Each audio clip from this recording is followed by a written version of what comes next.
So my third tip is to keep in mind price. So when I say keep in mind price, you need to keep in mind how much you're paying for the item, how much you want to sell it for, how much you think someone would pay for that item, and how low you're willing to mark it down if it doesn't sell.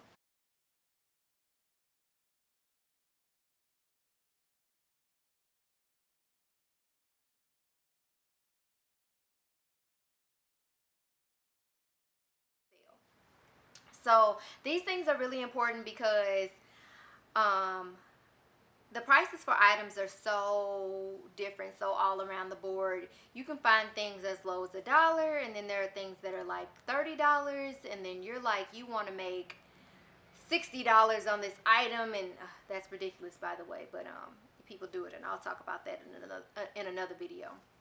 But keep in mind these things. Like, you have to keep in mind, if you're a physical location, you have to keep in mind, the bills that you're paying to keep your doors open.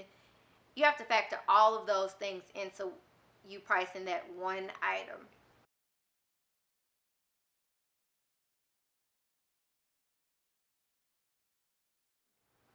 So when I first started, one of the things that I was told was to price everything at double what we paid for it, plus 20 or 25% or something like that, so that we could make up for anytime we had a sale or we were marking the item down or something like that. We were still at least making double on that item.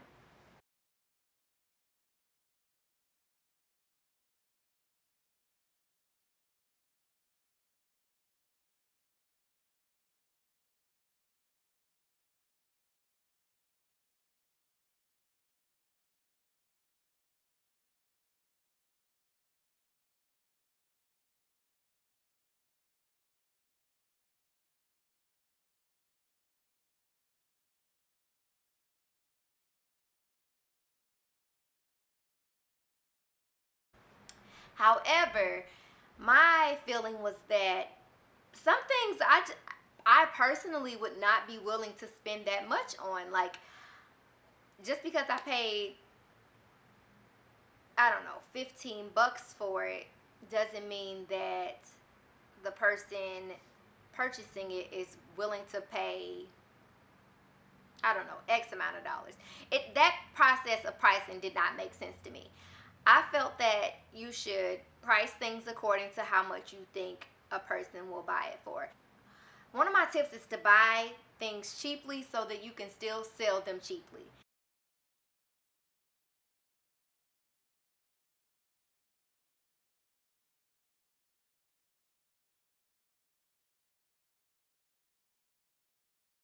Sell them cheaply. And I say this because it helps to create loyalty amongst your customers. Within this market where I work at in this city, a lot of the boutique owners sell a lot of the same things. They shop the same vendors and things like that. However, all of our prices are very different. I like to keep our prices relatively low. One, because I know people will spend that amount of money on it, but two, because I know that other boutiques are marking theirs up way, way high, and it doesn't make sense.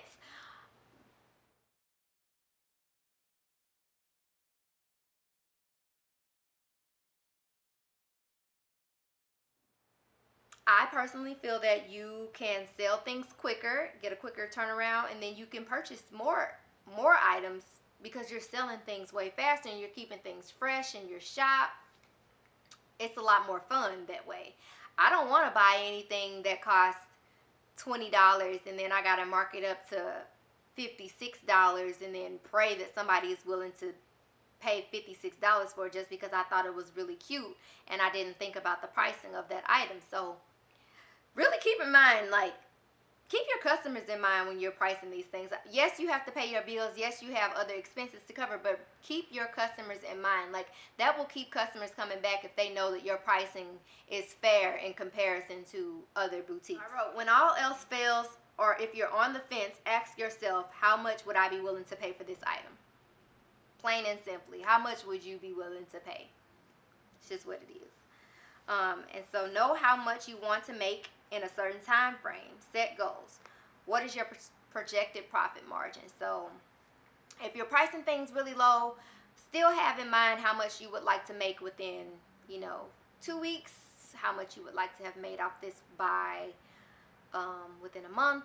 Keep those types of things in mind as well. So that's what I got to say about pricing.